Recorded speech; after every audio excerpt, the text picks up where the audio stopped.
आदि नाम एक ही शक्ति के हैं। वो कैसा है, कहां है, कैसे मिलता है, किसने देखा है? ये प्रश्नवाचक चिन्ह पूर्ण रूप से हटाने के लिए अवश्य सुनिए जगत गुरु तत्वदर्शी संत रामपाल जी महाराज के अमृत वचन, सर्व पवित्र धर्मों के पवित्र शास्त्रों के आधार पर। तो फिर देखिएगा पुण्यात्मा, अध्याय नंबर 4 के और श्लोक नंबर 5 और 9 में, गीता अध्याय नंबर 2 के श्लोक नंबर 12 में और अध्याय नंबर 10 के श्लोक नंबर 2 में स्पष्ट क्या कह तुम तेरे और मेरे बहुत जन्म हो चुके, तू नहीं जानता मैं जानता हूं। तो फिर ये कहना कि मुझे प्राप्त होकर उनकी जन्म मृत्यु नहीं होती, ये अनुवाद गलत है। ये देखिएगा अध्याय नंबर 4 का और श्लोक नंबर ये 5 है, यहां से शुरू होता है। बहुनानी यहां से पढ़ेंगे हम। हे प्रणतम अर्जुन, मेरे और तेरे बहुत से जन्म हो चुके हैं, उन सबको तू नहीं जानता मैं जानता हूं। सीधा हो गया कि मेरे और तेरे बहुत से जन्म हो चुके हैं, इसका मतलब ये नासवान है। फिर 9 में यही 8वें अध्याय का 9वां श्लोक यहां पर है। अर्जुन, मेरे जन्म और कर्म दिव्य अर्थात निर्मल और अलौकिक है। दिव्य है, अलौकिक है। इस प्रकार जो मनुष्य तत्व से जानता है, जानने वाला शरीर को त्याग कर फिर जन्म को नहीं प्राप्त होता, किंतु मुझे ही प्राप्त होता है। अब यहां भी इन्होंने अपने हिसाब से बताया कि उनका पुनर्जन्म होता है। अब यहां स्पष्ट कह रहा है कि मेरे और तेरे बहुत जन्म हो चुके हैं, तो नहीं जानता। मेरे जन्म और कर्म दिव्य हैं। और दूसरे अध्याय के 12वें श्लोक में ये देखिएगा, अध्याय नंबर 2 का और श्लोक नंबर 12, न तो ऐसा ही है कि मैं किसी काल में नहीं था, अथवा तू नहीं था, अथवा ये राजा लोग नहीं थे जो सेना सामने खड़ी है, और न ही ऐसा ही है कि इससे आगे हम सब नहीं रहेंगे। कहने का भाव यह है कि तू ये ना सोचे कि अर्जुन तू और मैं अभी वर्तमान में ही जन्मे हैं, हम और ये सामने सैनिक, ये राजा लोग पहले भी थे और आगे भी जन्म होगा। इसे सिद्ध हो गया कि गीता ज्ञान दाता की जन्म मृत्यु होती है, स्वयं स्वीकारा है। और ये दूसरे अध्याय के 17वें श्लोक में कह रहा है कि अविनाशी तो उसको जान, खुद कह रहा है गीता ज्ञान दाता, और ये ब्रह्म बोल रहा है। ये भी कंसेप्ट क्लियर हो गया। नाश रहित यानी अविनाशी तो उसको जान जिससे ये संपूर्ण जगत दृश्य वर्ग व्याप्त है, यानी जिसने सारे ब्रह्मांडों की रचना की है। और इस अविनाशी का विनाश करने में कोई भी समर्थ नहीं है, यानी गीता ज्ञान दाता से कोई अन्य है नाश रहित अविनाशी। अब हम अपने प्रसंग पर आते हैं। यह सिद्ध हो गया कि गीता का ज्ञान ये ब्रह्म दे रहा है।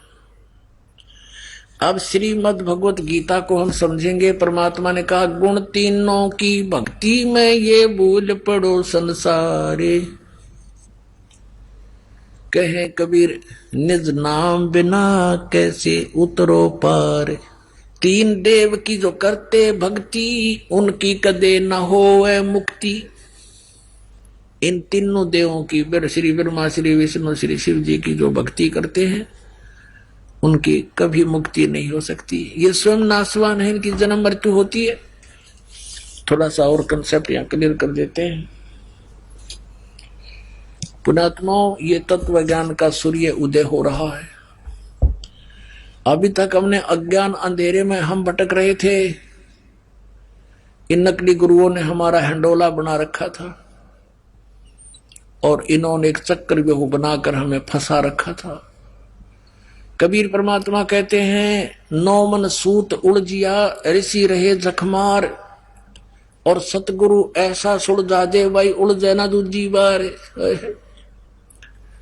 कबीर परमात्मा कपड़ा बुनते थे, जुलाई का कार्य करते थे, और 1 किलोग्राम यानी 1 सेर सूत उलझ जाते वो धागे, क्योंकि किसी कोई बनने के लिए दे जाता था, बुनने के लिए, और वो उलझ जाता तो उसको सुलझाना पड़ता था बगैर तोड़े हुए, बगैर गांठ पड़े। गांठ पड़ जाए तो धनी ले नहीं, पैसे काटे, तो उसको बिल्कुल धीरे धीरे सुलझाना पड़ता था। और एक शेर सूत को सुलझाने में सारा दिन लग जाता उलझे हुए सूत में। और 9 मन, एक मन में 40 किलो, यानी 360 किलोग्राम सूत को सुलझाना उलझे हुए को। ओह, तो क्या बताते हैं कि ये आध्यात्मिक तत्व ज्ञान रूपी सूत इन अज्ञानियों ने इतना उलझा दिया था जैसे 9 मन सूत को उलझा कर डाल दे उलट पुलट करके। और कहते हैं 9 मन सूत उलझिया ऋषि रहे झकमार। इन ऋषियों का समझ में आई नहीं अभी तक। और सतगुरु ऐसा सुलझा दे, उलझा ना दूसरी बार। अब इस दास को परमात्मा ने भेज दिया सतगुरु बना के। सतगुरु माने सच्चा ज्ञान देने वाला, तत्व ज्ञान से परिचित। कबीर परमेश्वर ने अपनी कृपा से इस दास को या दिव्य दृष्टि दे दी के सदग्रंथों को उस परमात्मा के सूक्ष्म दर्शी से, उस तत्व ज्ञान से जाना और समझा, पहचाना और आपको पहचान करा दी। अब इसमें देखिएगा ब्रह्मा विष्णु महेश की क्या स्थिति है। श्रीमद् भगवत गीता, गीता प्रेस गोरखपुर से प्रकाशित है। संपादक हनुमान प्रसाद पोदार, चिमनलाल गोस्वामी। प्रकाशक एवं मुद्रक हैं गीता प्रेस गोरखपुर, गोविंद भवन कार्यालय कोलकाता का संस्थान। इसके 123 पृष्ठ पे तीसरा स्कंद है और ये अध्याय 4 चल रहा है। 123 पृष्ठ पे भगवान विष्णु अपनी माता दुर्गा की स्तुति कर रहे हैं। तुम शुद्ध स्वरूपा हो, ये सारा संसार तुम इसे उद्भासित हो रहा है। मैं ब्रह्मा और शंकर हम सभी तुम्हारी कृपा से विद्यमान है। हमारा आविर्भाव माने जन्म और तिरोभाव माने मृत्यु हुआ करता है। हमारा तो जन्म और मृत्यु होता है, केवल तुम ही नित्य हो, जगत जननी हो, प्रकृति और सनातनी देवी हो। भगवान शंकर बोले, देवी यदि महाभाग विष्णु तुम्ही से प्रकट हुए हैं तो उनके बाद उत्पन्न होने वाले ब्रह्मा भी तुम्हारे बालक हुए। फिर मैं तमोगुणी लीला करने वाला शंकर क्या तुम्हारी संतान नहीं हुआ? अर्थात मुझे भी उत्पन्न करने वाली तुम ही हो। शिवे संपूर्ण संसार की सृष्टि करने में तुम बड़ी चतुर हो। 3 पुत्र अष्टंगी जाए, ब्रह्मा विष्णु शिव नाम धराए। इसी प्रकार संसार की सृष्टि, इस संसार की सृष्टि स्थिति और संहार में तुम्हारे गुण सदा समृद्ध हैं। उन्हीं तीनों गुणों से उत्पन्न हम यानी ब्रह्मा विष्णु एवं शंकर, रजगुण ब्रह्मा, सतगुण विष्णु, तमगुण शिव शंकर नियमानुसार कार्य में तत्पर रहते हैं। अब इसका क्या अर्थ है? इससे 5 कंसेप्ट क्लियर हो गए पुण्यात्माओं। नंबर 1, ब्रह्मा विष्णु महेश नासवान है, इनकी जन्म मृत्यु होती है। नंबर 2, दुर्गा इनकी माता है। और तीसरा, दुर्गा को प्रकृति भी कहते हैं। और चौथा ये हो गया कि रजगुण ब्रह्मा, सतगुण विष्णु, तमगुण शिव जी। और 5वां ये हो गया कि ये कहते हैं हम तो केवल नियमित कार्य ही कर सकते हैं, जिसका जैसा भाग है, क्रम है, संस्कार है, उसमें हम परिवर्तन नहीं कर सकते। कौन? ब्रह्मा और विष्णु और महेश। अब इसी तीसरे स्कंद में आप देखिएगा, तीसरे अध्याय में तीसरा स्कंद और ये तीसरा अध्याय है 1 से 3, ये तीसरा लास्ट आ रहा है। यहाँ पर यहाँ 120 पृष्ठ पे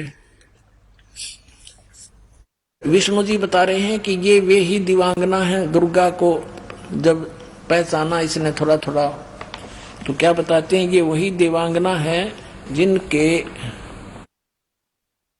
पर्यावरण में पर्यावरण में मुझे दर्शन हुए थे। जब कुछ नहीं था उस समय मैंने इसके दर्शन करे थे, दुर्गा के। ये उस समय मैं बालक रूप में था, छोटा सा बच्चा था। मुझे पालने से झुला रही थी। वट वृक्ष के पत्थर पर एक सुदृढ़ सैया बिछी थी। उस पर लेटकर मैं पैर के अंगूठे को अपने कमल जैसे मुख में चूस रहा था। अब काल ने रिमोट ऑन कर दिया, इसको अपना पिछली झलक दिखा दी। अब हम परमात्मा की इस वाणी को सिद्ध करते हैं। गुण तीनों की भक्ति में ये भरम पड़ो संसारे, कहे कबीर निज नाम बिना तुम कैसे उतरो पार। तीन देव की जो करते भक्ति, उनकी कदे ना होए मुक्ति। तीन देव रजगुण ब्रह्मा सतगुण विष्णु तमोगुण शिव जी। अब हम श्रीमद् भगवत गीता को पढ़ते हैं। यह है श्रीमद् भगवत गीता, गीता प्रेस गोरखपुर से प्रकाशित है। इसके अध्याय नंबर 7 में हम प्रवेश करते हैं। इस अध्याय नंबर 7 में कमाल कर रखा गीता ज्ञानदाता काल में।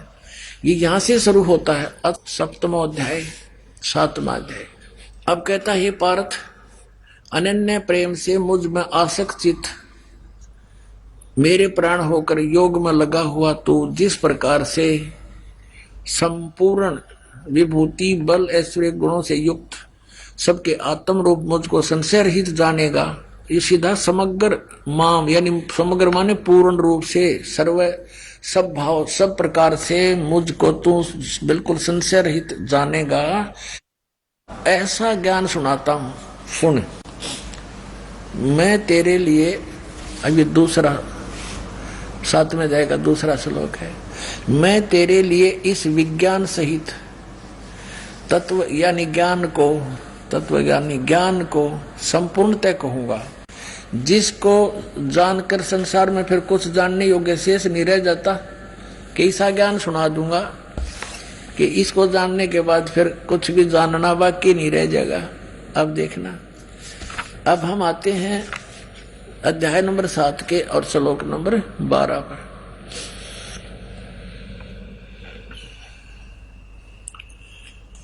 अब गीता ज्ञानदाता कहता है, और भी जो सतगुण से उत्पन्न होने वाले भाव हैं और रजगुण से तथा तमगुण से उत्पन्न होने वाले भाव हैं, उन सब को तो मुझसे ही होने वाले हैं ऐसा जान, परंतु वास्तव में उनमें मैं और वे मुझ में नहीं है। अभी आपको शिव पुराण में दिखाया था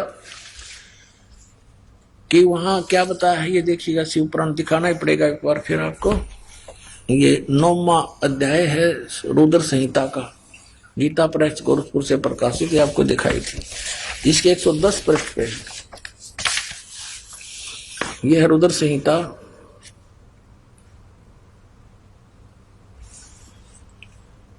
और सिंह शिव पुराण 110 पृष्ठ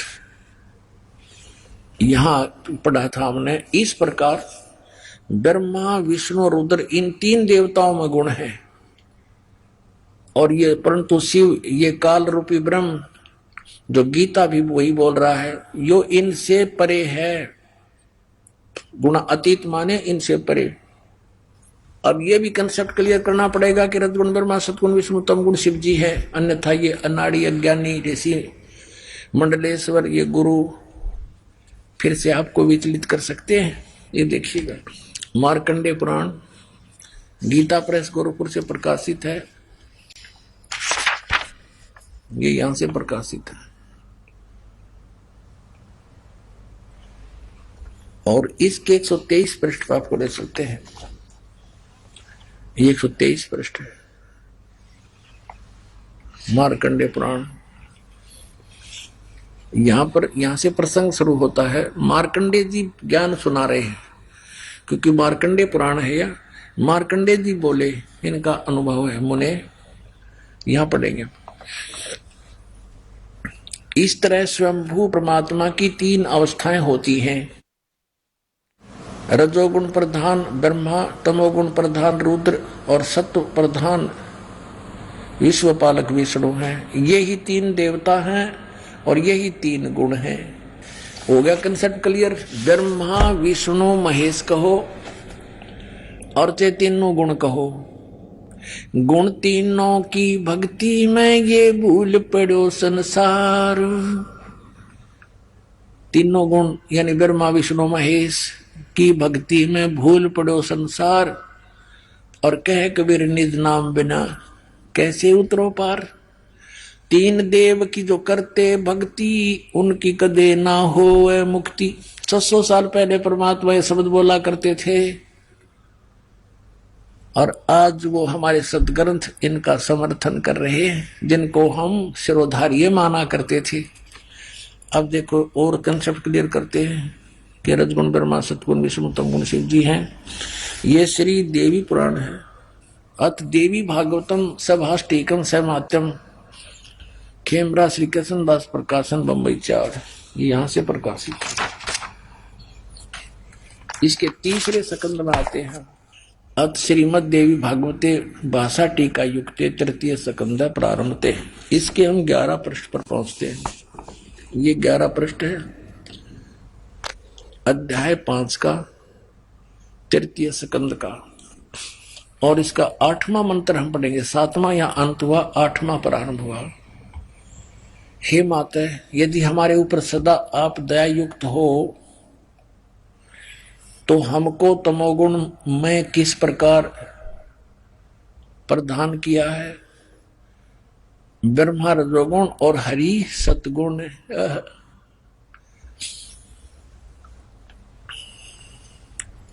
युक्त किए हैं। किस प्रकार युक्त किया हमारे को, फिर संस्कार देखेंगे। 7वां श्लोक समाप्त हुआ, 8वां प्रारंभ हुआ। यदि दयाधर्मना न सदाम्बिके कथम अहम विहित, किस प्रकार मैं बना दिया तमोगुण। शिव भगवान कह रहे हैं, शंकर भगवान, कि मुझे तमोगुण क्यों बनाया। कमल जय, कमल से उत्पन्न होने वाले ब्रह्मा जी को रजोगुण संभव, सुवितु सुविहित किमु सतोगुण हरि, और विष्णु जी को अपने सतोगुण क्यों बना दिया। इति सिद्धम रजगुण ब्रह्मा सतगुण विष्णु तमगुण शिव जी। अब हम समझेंगे उस ज्ञान को जिसको गीता ज्ञानदाता कहता है। इसको जानने के बाद फिर संसार में जानना शेष कुछ नहीं बचेगा। आज वो सुनाते हैं आपको।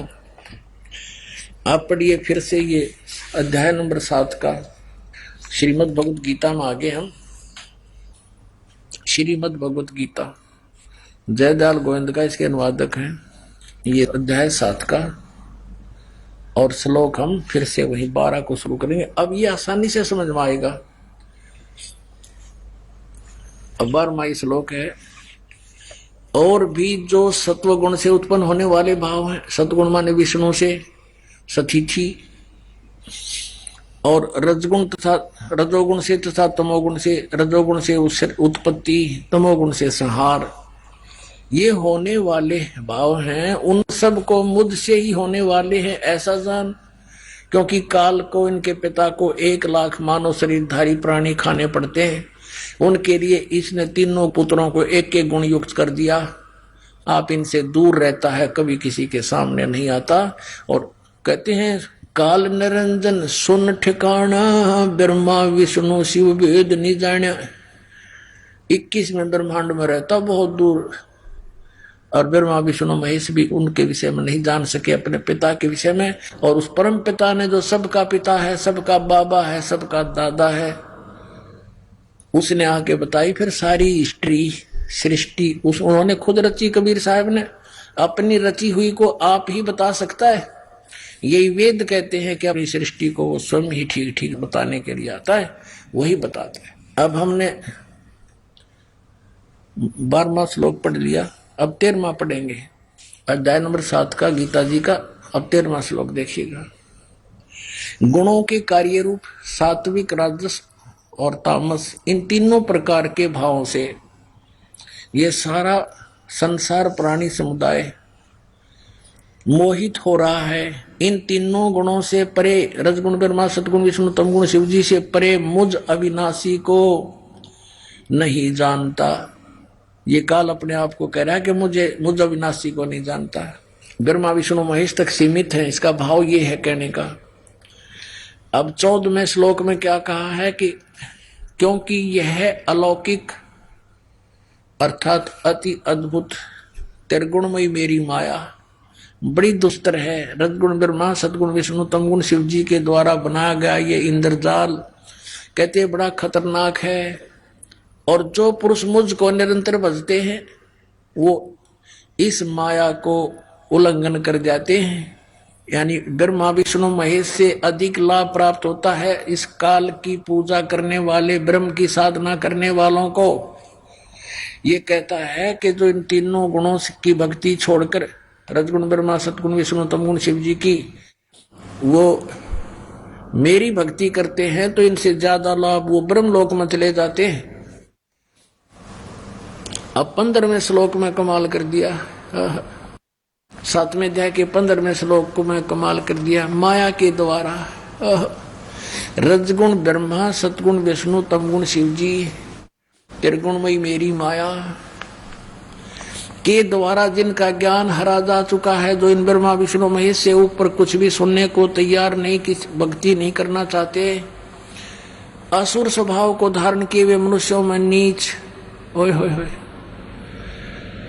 दूषित कर्म करने वाले मूढ़ लोग मुझको नहीं भजते।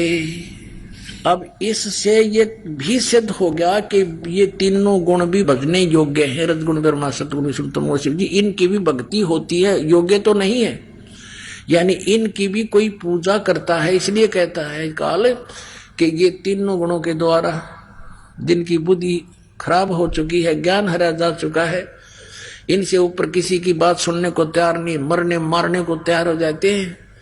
कहते हैं राक्षस स्वभाव को धारण किए मनुष्यों में नीच दूषित कर्म करने वाले मूर्ख।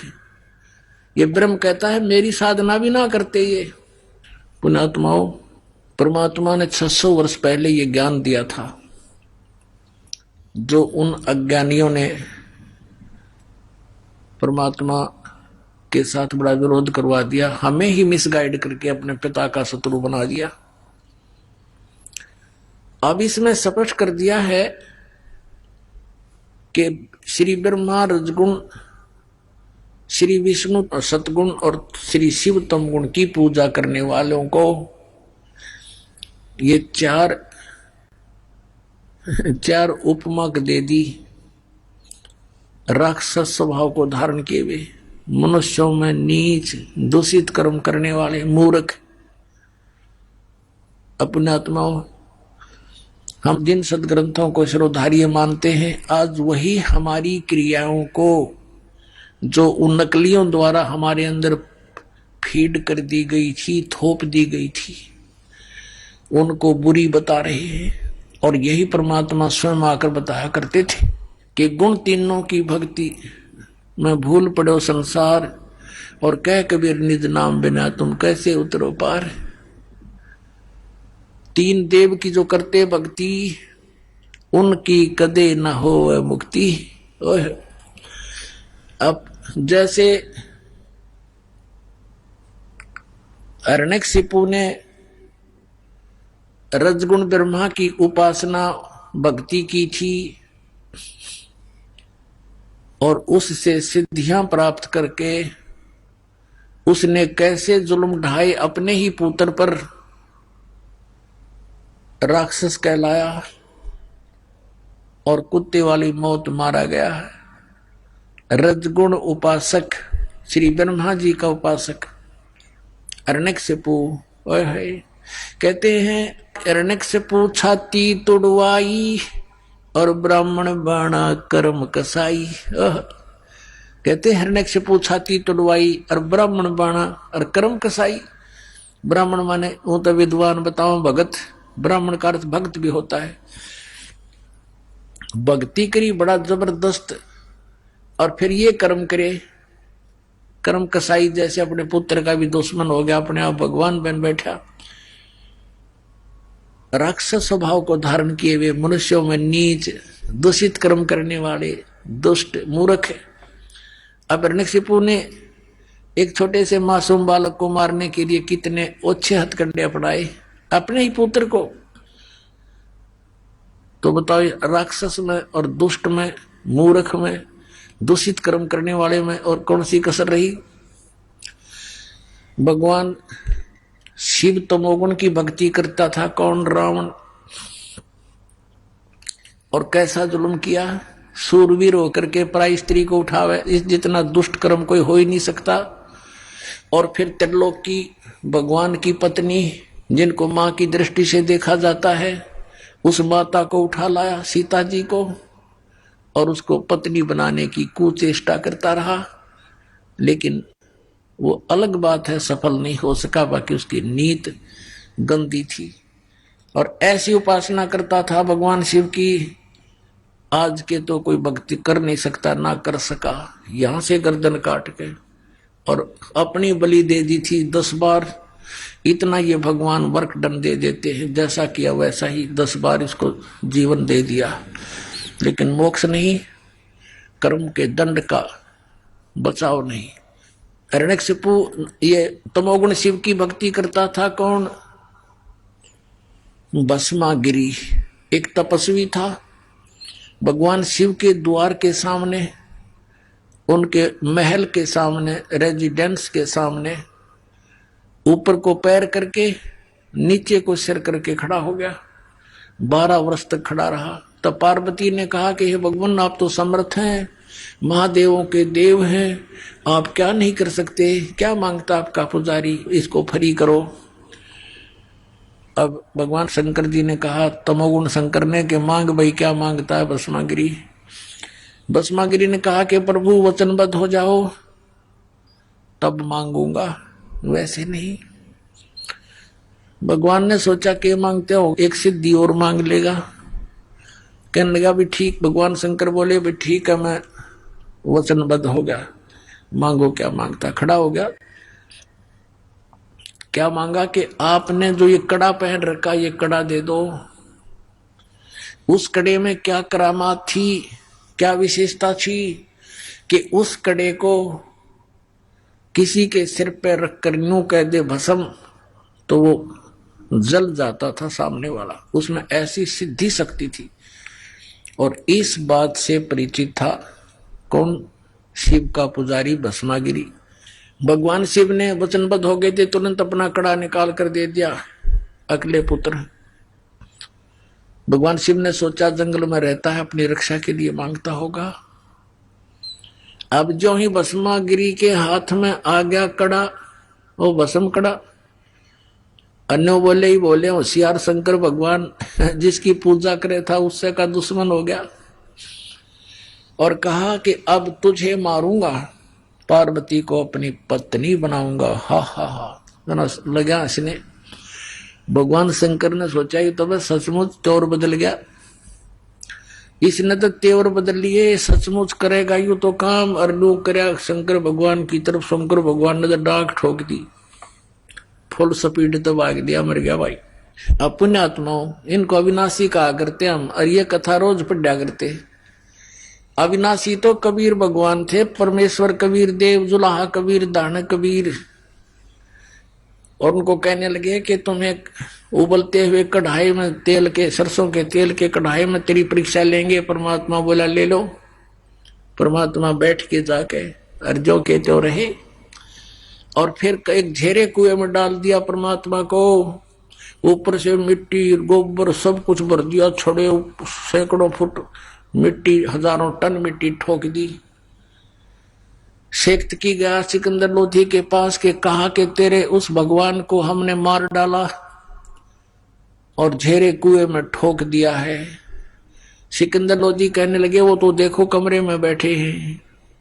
जाकर देखा कमरे में बैठे, पसीने आगे सबका, ये तो ये बैठे हमको दबाए मिट्टी में। अविनाशी तो ये थे भाई, ये अविनाशी नहीं थे। ये आप कहने लग रहे हम अविनाशी नहीं है, हमारा जन्म मृत्यु होता है।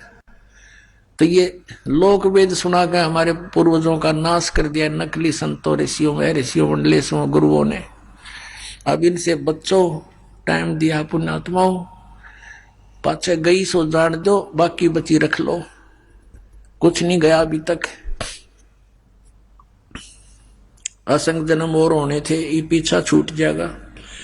अब ये तो तमोगुण शिव जी के उपासकों की कथा सुना दी कि राक्षस स्वभाव को धारण किए हुए इतना बुरा दुष्ट कौन होगा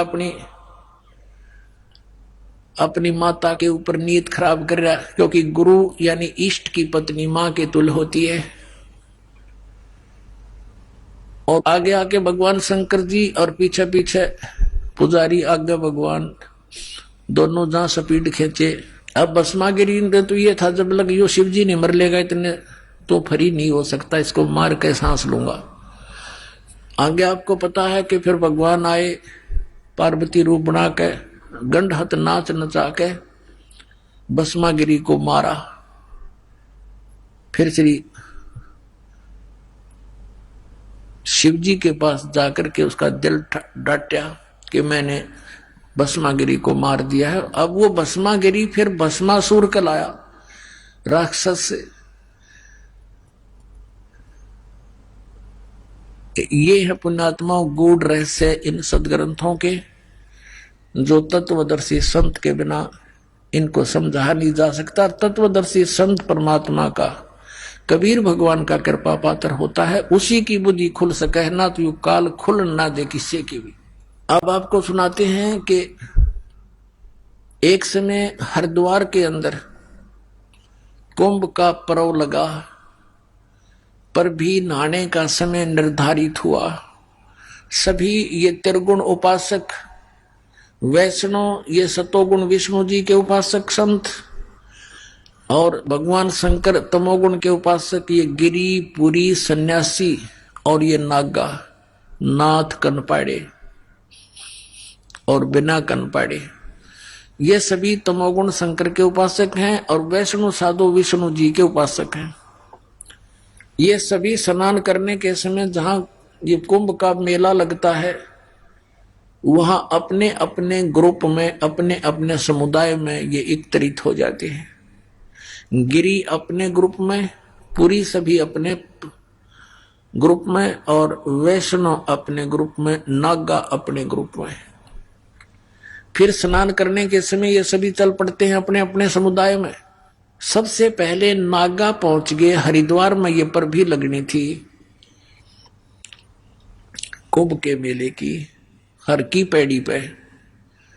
सबसे पहले नागा पहुंच गए वहां पर स्नान करने के, पोजीशन पकड़ गए, सब पैड़ियों को पर छा गए। पीछे से आगे वैष्णव, ये सतगुण विष्णु के उपासक वैष्णव साधु,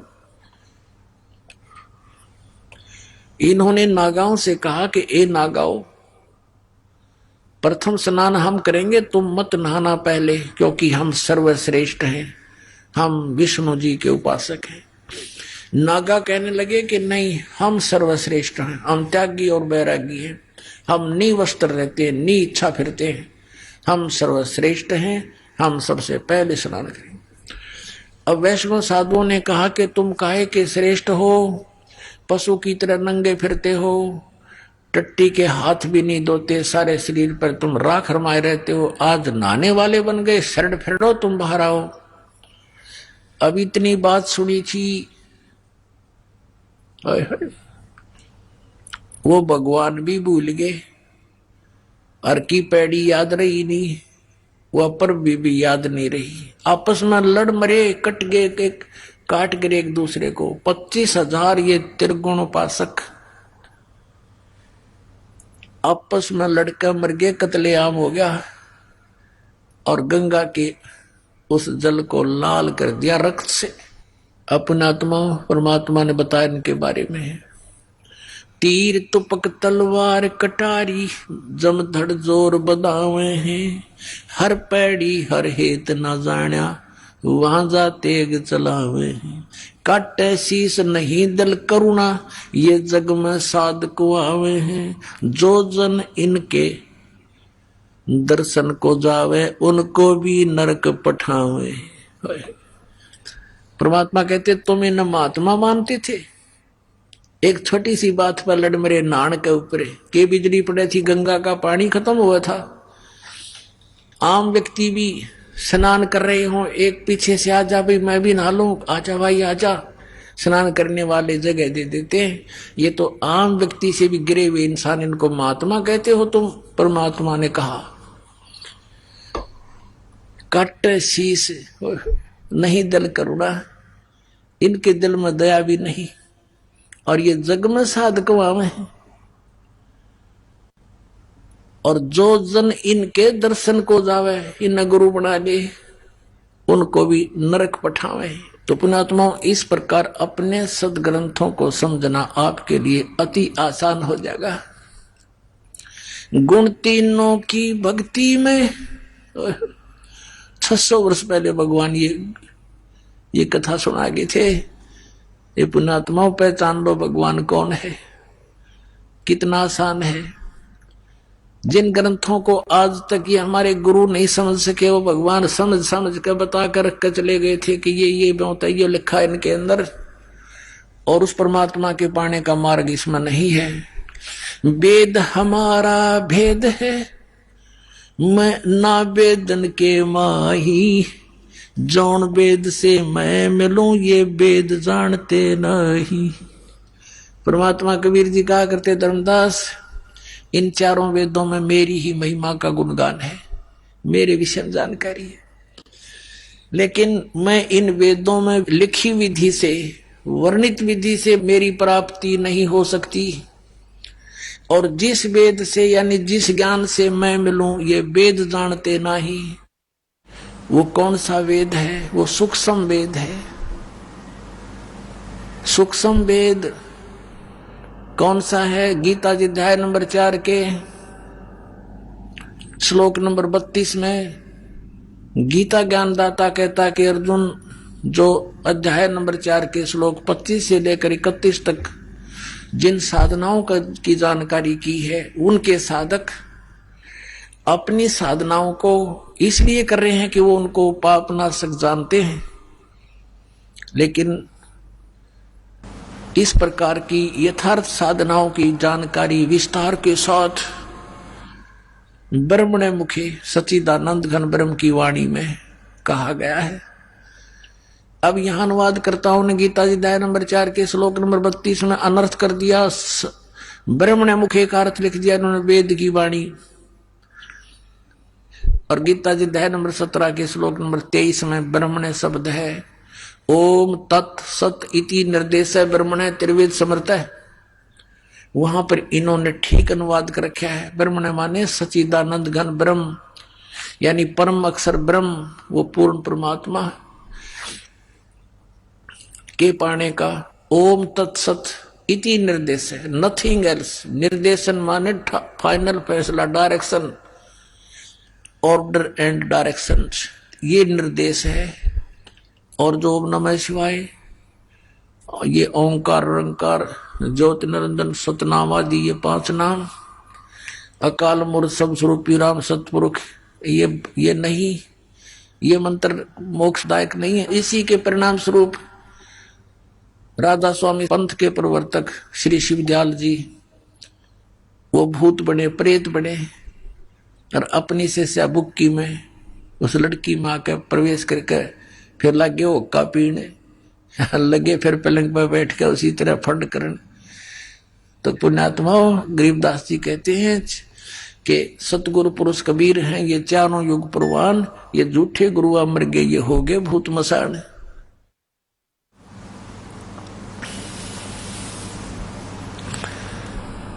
अब सच्चिदानंद घन ब्रह्म की वाणी, ब्रह्म ने माने सच्चिदानंद घन ब्रह्म होना चाहिए। तो इस चौथे अध्याय के 32वें श्लोक में इन्होंने अनर्थ कर दिया। यहां पर लिखना था ब्रह्मणे मुखे, सच्चिदानंद घन ब्रह्म के मुख से निकले उस अमृत वचनों में, अमृत वाणी में, यानी सच्चिदानंद घन ब्रह्म के मुख से उतरित वाणी में, कबीर वाणी में, जिसको सूक्ष्म वेद और तत्व ज्ञान कहते हैं, विस्तार के साथ कहे गए हैं।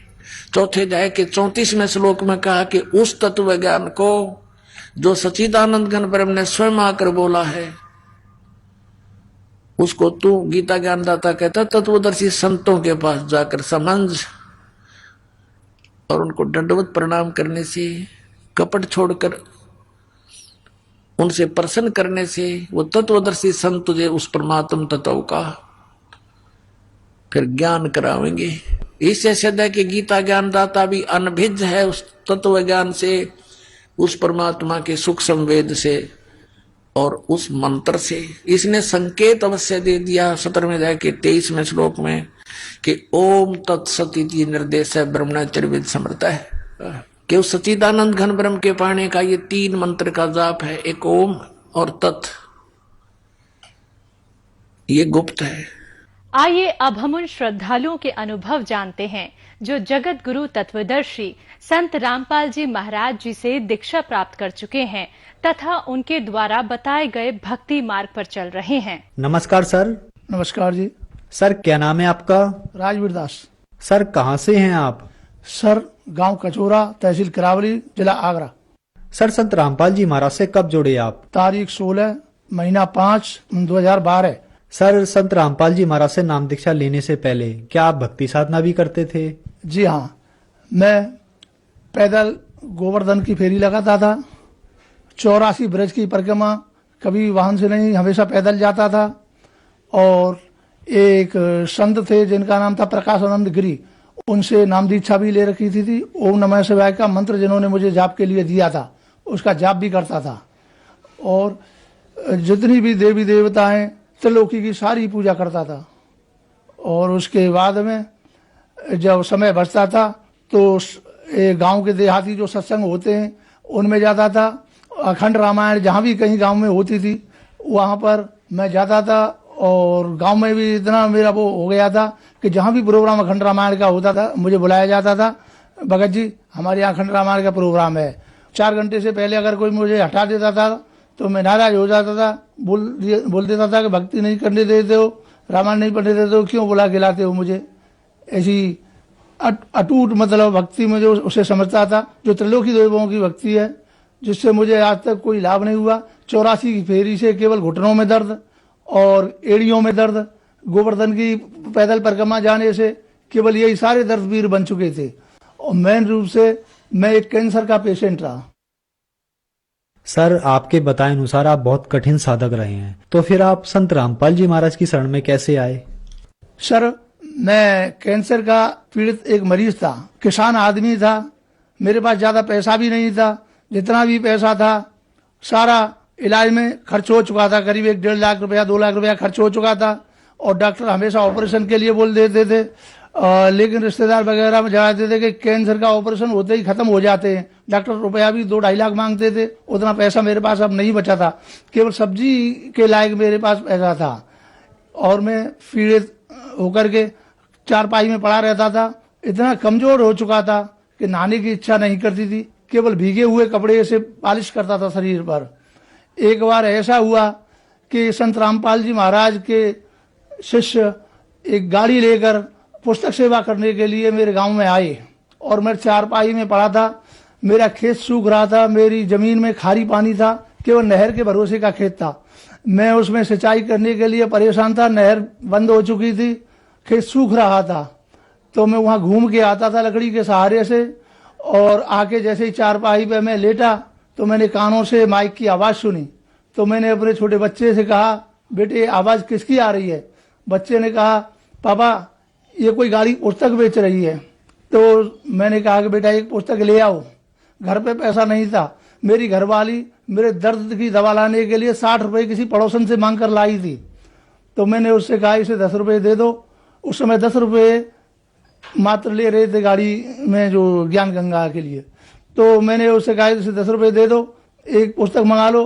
तो घरवाली झुंझला करके कहने लगी कि सारी अलमारी भरी पड़ी हुई है, रामायण, सुख सागर, शिव पुराण, देवी पुराण और प्रेम सागर, सुख सागर क्या क्या भरा पड़ा हुआ है, गीता भरी पड़ी हुई है, और इतनी पुस्तकों से झिकते नहीं, अभी एक पुस्तक और ले आओ। मैं 60 रुपए पड़ोसन से मांग के लाई हूँ, क्या इनको भी ले दोगे? फिर हाय हाय करोगे, दर्द की दवा काहे से आएगी, सब्जी के लिए भी पैसा नहीं है। मैं बोला मैं परमेश्वर की कृपा से थोड़ा दर्द सहन कर लूंगा, एक पुस्तक मेरे लिए मंगा दो। तब तो घरवाली ने झुंझला करके वो 60 रुपए फेंक दिए, ले जाओ इनको भी, फेंक दो इनको, जा करके ले आओ पुस्तक सारी पैसों की। तो बच्चा एक पुस्तक लेके आया और लाने के बाद मैंने उस पुस्तक को पढ़ा तो मैं तो त्रिदेवों का साधक था, ब्रह्मा विष्णु की उपासना करता था, ओम नमः शिवाय का जाप करता था। मुझे बड़ा अटपटा लगा, तो मैंने उस पुस्तक को एक जहां मेरी सारी पुस्तक रखी हुई थी उधर साइड में रख दिया और बोल दिया बेटी इसे उधर रख दो। बच्ची ने उसको ले जाके जहां मैं दीपक जलाता था और आरती वगैरह करता था, पूजा वगैरह करता था, उधर पुस्तक को रख दिया ले जा करके। दूसरे दिन खेत की तरफ गया तो निराशा मिली, नहर में पानी नहीं था, सिंचाई का कोई साधन नहीं था। जब मैं घर पर आया पालिश की तो मैंने कहा बेटी थोड़ा मेरी वो श्रीमद् भगवद गीता की पुस्तक दे दो, उसमें मैं थोड़ा अध्ययन कर लूं। तो बच्ची ने उठा करके ज्ञान गंगा नामक पुस्तक मेरे हाथ में दे दी। मैंने झुंझलाकर बच्ची से कहा बेटी ये पुस्तक आपने मुझे क्यों दे दी, ये तो बकवास पुस्तक है, मुझे वो दो श्रीमद् भगवद गीता। बच्ची आलस्य कहने लगी पापा आज इसी को पढ़ लो, कल उसे पढ़ लेना। तो 2-3 पेज छोड़ने के बाद जब मैं उसे पढ़ने लगा तो उसमें जो मैंने शिव पुराण में अध्ययन किया वही चैप्टर मिले। उन पेजों पे मैंने देखा जिसमें लिखा हुआ था ज्ञान गंगा में कितने पेज पे मैंने देखे, कुछ गीता के अध्याय और पृष्ठ लिखे हुए मिले, उनको भी मैंने देखा। एक आर्य समाज का प्रवर्तक का उसके पास भी जाता था, वो कुछ वेदों की बातें बताता था। मैं उस पुस्तक को लेकर के उसके पास पहुंचा तो मैंने उसको बताया कि तू तो गलत बताता था मुझे, तो तेरी तो गलत साधना है, ये देखो इस ज्ञान गंगा पुस्तक में क्या लगा हुआ है। ज्ञान गंगा पुस्तक को मैंने 3 बार पढ़ा और मुझे कुछ राहत की सांस बीमारी में भी मिलने लगी और मेरे दिल में ऐसा उत्साह हुआ, ऐसी चाहना होने लगी कि मुझे इस संत के दर्शन करने चाहिए। ऐसे संत कहाँ मिलेंगे। और मैं समझता था कि पीले कपड़े होंगे, क्योंकि मैंने तो ऐसे ही संतों से मुलाकात की थी, दाढ़ी वाड़ी बड़ी होगी, बाल बाल बड़े होंगे। अब मेरी लालसा उनसे मिलने के लिए ज्यादा लालायित होने लगी और मैं कुछ परेशान होने लगा, लेकिन बीमारी के कारण जाने में भी असमर्थ था।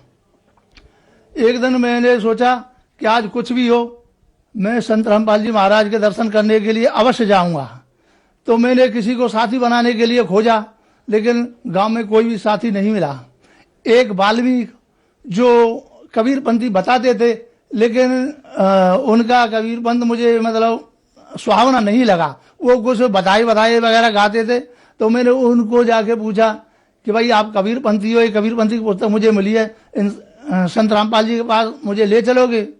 तो बोलते हो आप कहाँ जाओगे, आप हमारे पास आइए और अरोठा गांव में हमारे गुरु ज्ञानदास जी हैं, उनसे आप दीक्षा ले लीजिए। जी नहीं, मुझे ये स्वीकार नहीं है। मैं अपने आप चल पड़ा और मैंने ज्ञान गंगा को साथ में रखा। ज्ञान गंगा में से एक फोन नंबर मुझे मिला और मैंने उनसे फोन किया कि सर ये फोन नंबर आपका है। एक बार मूड में आया कि ऐसा तो नहीं ये लोग इन्होंने सेट कर रहे हों इसलिए फोन नंबर इन्होंने दे दिए हों इनको, तो इससे ज्यादा ग्राहक इनके पास आते रहे, कुछ न कुछ तो वहां जाके चढ़ाना पड़ता होगा, तो इनकी आमदनी बनी हुई हो इस तरीके से। लेकिन फिर भी कुछ अंदर से भावना हुई कि एक बार चल के देखो। निजामुद्दीन दिल्ली से उतर के मैंने कुछ देखा नहीं था और थोड़ा पैदल आगे गया। मैंने पूछा कि सब मुझे हरियाणा जाना है, हरियाणा में कैसे पहुंचूंगा। तो एक सज्जन ने कहा कि आप उधर रोड पे पहुंच जाइए, बस को हाथ मार देना और वो बस आएगी, आप ISBT पहुंच जाना, वहां से आप पहुंच जाओगे। उसके बाद जब मैं वहां गया तो मुझे अनुभव नहीं था कि नंबर से गाड़ियां जाती हैं, या मैं देहाती आदमी था, तो मैं हर बस को हाथ देता था लेकिन बस रुकती नहीं थी। प्रभु ने मुझे इतनी सामर्थ्य दे दी कि निजामुद्दीन से और ISBT तक मैं पैदल चला गया। और मैंने जाके कंडक्टर से पूछा कि मुझे हिसार जाना है और बरवाला पहुंचना है। तो कंडक्टर ने मुझे 90 रुपए का टिकट दे दिया और मैं उसे लेकर के चला गया। जाने के बाद हाँ, पैसे भी मुझे उस वाल्मीकि से मिले थे जो कबीरपंथी बनता था, पैसे भी मेरे पास ज्यादा नहीं थे।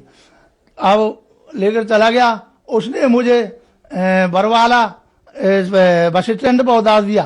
रात का 1 बजा हुआ था।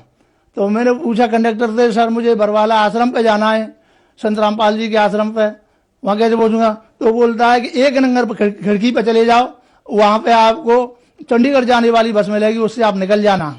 तो मैं जब वहां गया तो खिड़की वाले ने बोल दिया कि अब बस नहीं मिलेगी, टाइम ओवर हो चुका है, 12 बजे तक ही बस चलती है।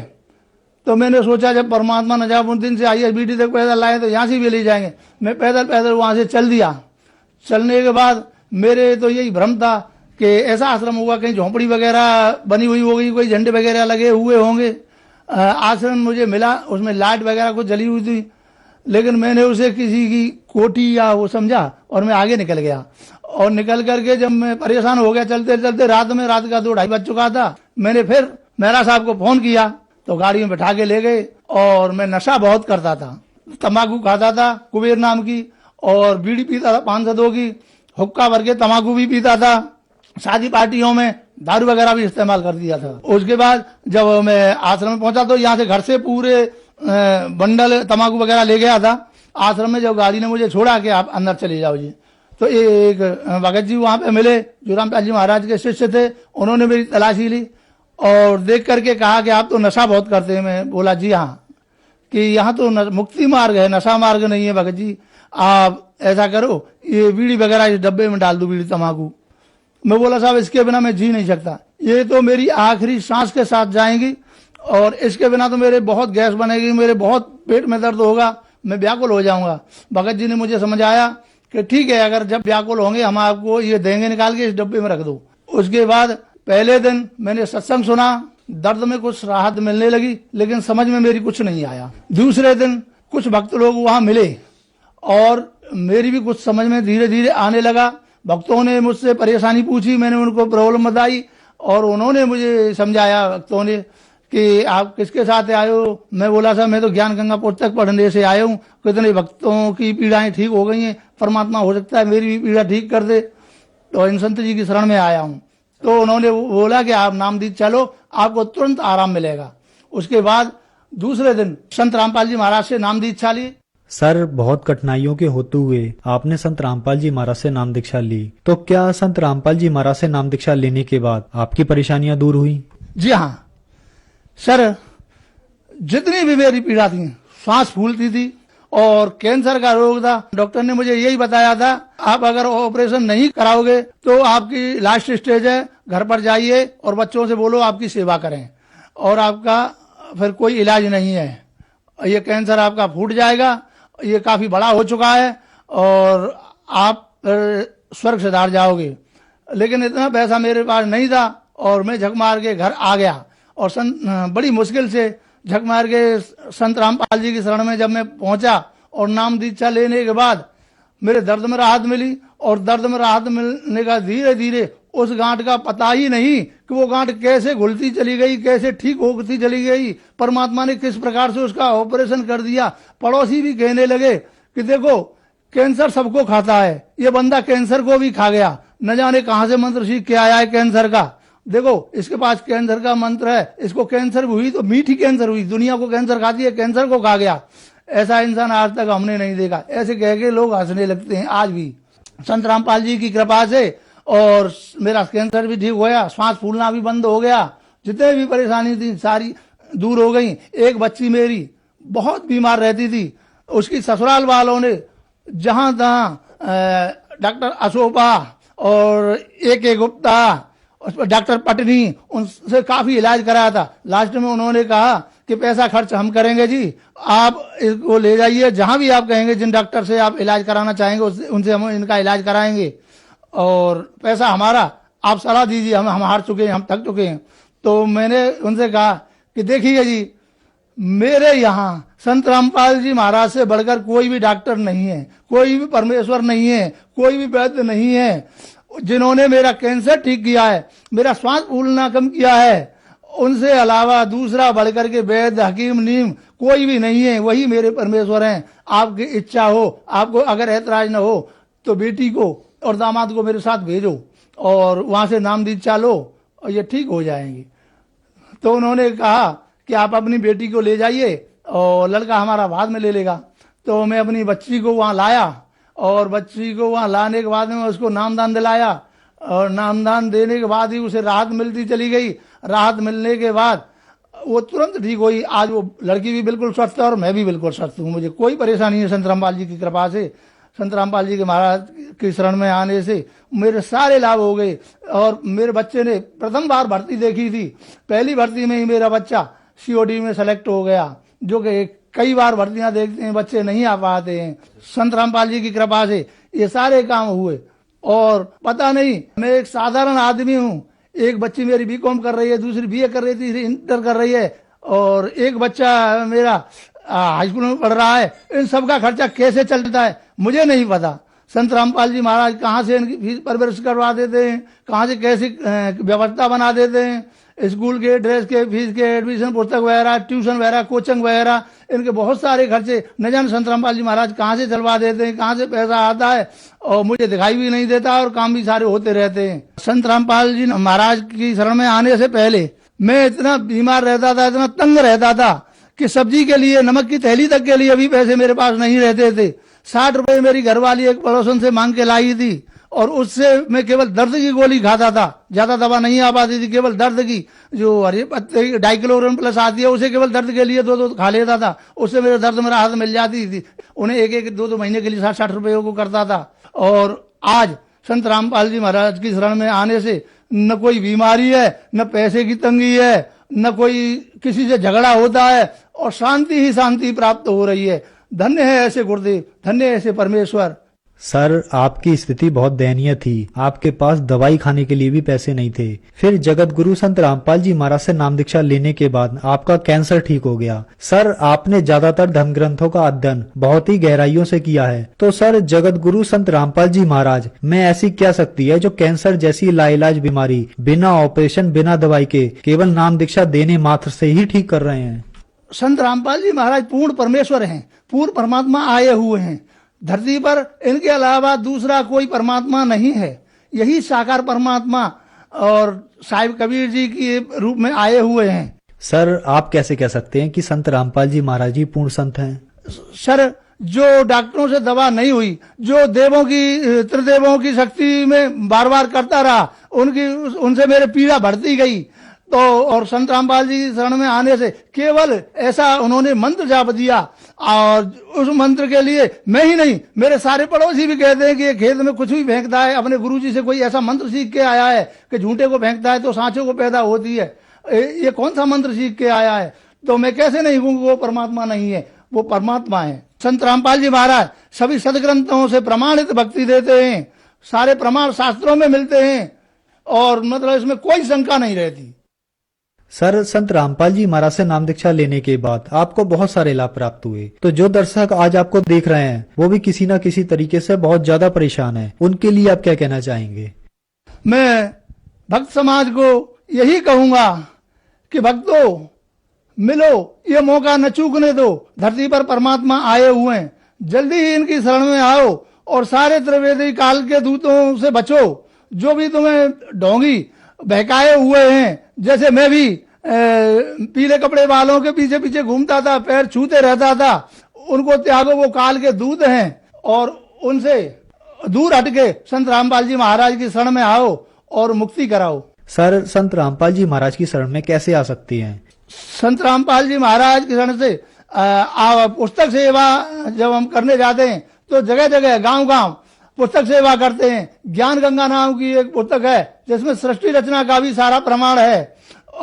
उसका अध्ययन करने से और कुछ भक्तों के सत्संग सुनने से, जगह जगह सत्संग भी होते हैं, ज्ञान चर्चाएं होती हैं, उनको सुनने से संत रामपाल जी महाराज की शरण में आ सकते हैं। धन्यवाद सर।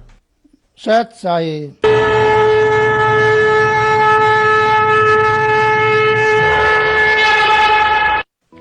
आप सुन रहे थे जगत गुरु तत्वदर्शी संत रामपाल जी महाराज के मंगल प्रवचन। अधिक जानकारी के लिए संपर्क करें 8